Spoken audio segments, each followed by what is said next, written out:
যুবভারতী কাণ্ডের শতদ্র দত্তকে জেল হেফাজত আবারও 9 জানুয়ারি পর্যন্ত জেল হেফাজতের নির্দেশ বিধাননগর মহকুমা আদালতে শতদ্র জামিনের আবেদন হলো খারিজ, ফের জেল হেফাজত।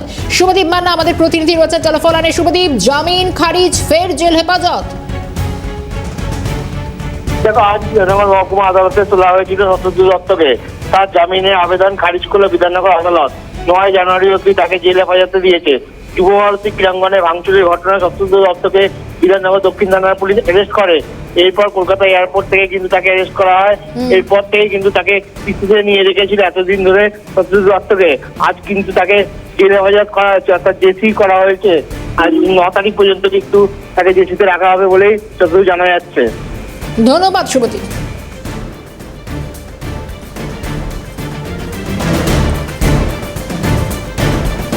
যুবভারতী কাণ্ডে শতদ্র দত্ত, যার ফের জেল হেফাজত, জামিন খারিজ হয়েছে বলে জানা যাচ্ছে। 9 জানুয়ারি পর্যন্ত জেল হেফাজতের নির্দেশ বিধাননগর মহকুমা আদালতের।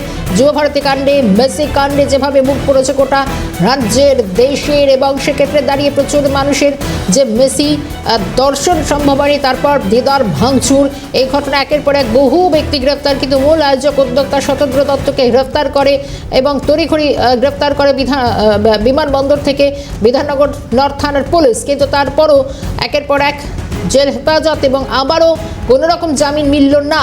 9 জানুয়ারি পর্যন্ত জেল হেফাজতের নির্দেশ যদিও নেওয়া হচ্ছে। প্রতিদিন তার নানাভাবে বয়ান, একাধিক তথ্য উঠে আসছে এই গোটা কাণ্ডে। শুধু তাই নয়, যেভাবে মুখ পুড়েছে যুবভারতী কাণ্ডে শতদ্র দত্তর, ফের জেল হেফাজত। 9 জানুয়ারি পর্যন্ত জেল হেফাজতের নির্দেশ বিধাননগর মহকুমা আদালতের।